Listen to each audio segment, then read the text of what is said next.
अगर किसी भी विषय में हमारी जानकारी हो तो जरूर हमें उन विषयों को आगे लेकर जाना चाहिए। एक एमवे की योजना चलती थी मल्टीप्लाइड बाई 3। मुझे पता है समय का कांस्टेंट है, बस मैं 2 मिनट में वाइंड अप कर रही हूँ। एक आदमी मेंबर बनता था, उसे 3 को बनाना होता था। अगर आज हम उसी चेन सिस्टम को यहाँ से शुरू कर दें कि जिस भी योजना के या जिस भी विषय को हम जानते हैं वो हमें कम से कम 3 लोगों को बताना है, तो शायद आज सरकार की कोई भी योजना ऐसी नहीं रहेगी जो धरातल पर पूरी तरह से नहीं। बहुत सारी चीजें ऐसी है जिन विषयों को हम जानते ही नहीं है। सरकार की बहुत सारी योजनाएं चलती हैं, बहुत सारे ऐसे छोटे छोटे ट्रीटमेंट्स हैं जिनको अगर आप अपने बच्चों को इनिशियल स्टेज में ही अगर उनका ट्रीटमेंट करा देंगे तो शायद वो बच्चे भविष्य में दिव्यांग होने से बच जाए। और इस बात का उल्लेख मैं यहां पर इसलिए कर रही हूं क्योंकि एक क्षेत्र रहा पिछले 5 साल मेरा, मैंने लोगों के बीच में बहुत काम किया और उसके बाद भी आज मैं बहुत सारी महिलाओं, बच्चों के लिए, दिव्यांगजन के लिए मैं काम कर रही हूँ स्वाति फाउंडेशन के माध्यम से। मैंने अपने सरोजनी नगर में देखा है कि बहुत सारे बच्चे, जब मैं उनके संपर्क में आई, जो किन्हीं कारणोंवश देख नहीं पा रहे थे, और उस क्षेत्र के, उस गांव के लोग उन बच्चों को दृष्टिहीन, उन्होंने क्या किया, अरे ये तो अंधा है, अंधा है। जब मैंने डॉक्टर्स से दिखाया, एक हेल्थ कैंप लगवाया और उन बच्चों को जब मैंने दिखवाया तो पता चला कि छोटे छोटे से ऑपरेशन से उन बच्चों की रोशनी वापस आ सकती है। और मैंने कई लोगों से, जो मेरे परिवार के सदस्य थे, बहुत करीब लोग थे, उन लोगों से कहकर मैंने उन बच्चों की आंखों की रोशनी वापस आ गई। मेरे स्वयं के कुछ अभिन्न अंग भी यहाँ पर उपस्थित है, पीछे बैठे हुए हैं। अगर मैं उनका भी नाम नहीं लूंगी तो शायद मैं स्वयं ही अधूरी रह जाऊं। यहाँ पर अर्चना बैठी हुई है, हंस रही है पीछे मुंह छुपा करके। समाज के हर वर्ग के लोग बैठे हैं यहाँ पर। जरूर इस बात को कहूंगी कि आप आगे आइए और आप सभी लोगों के जितने। इसके साथ ही हम एक बार खड़े होकर फिर क्या तालियों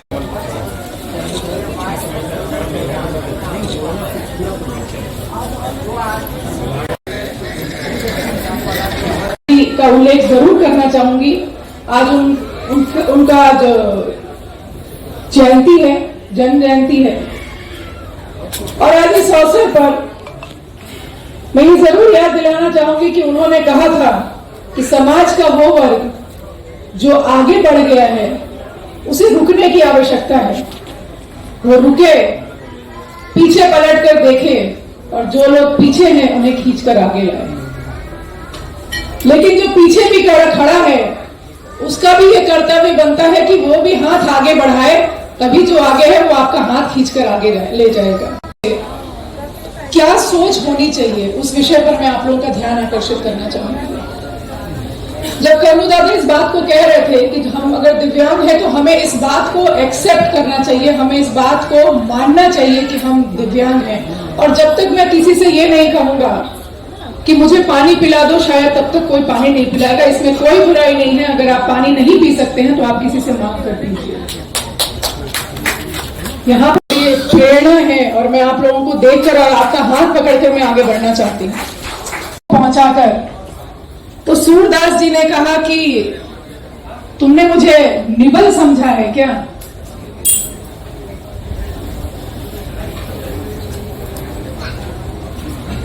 सूरदास जी ने कहा कि तुमने मुझे निबल समझा है क्या? अगर आप इतने सबल हो तो मेरे मन से, मेरी आत्मा से निकल कर हमें अपने समाज के हर वर्ग का विकास करना है तो जरूरी है कि हम। मैं आपको मानद अमेरिकन सिटीजन दे देता हूँ। मैंने कहा नहीं, मैं मरूंगा तो भी फिर गुजरात में मेरा भारत में मरूंगा। करते करते वो लोगों के कुछ काम नहीं, वहाँ छोटा स्विमिंग पूल है, फिजियोथेरापी सेंटर है, वहाँ हॉस्पिटल छोटी रखूंगा।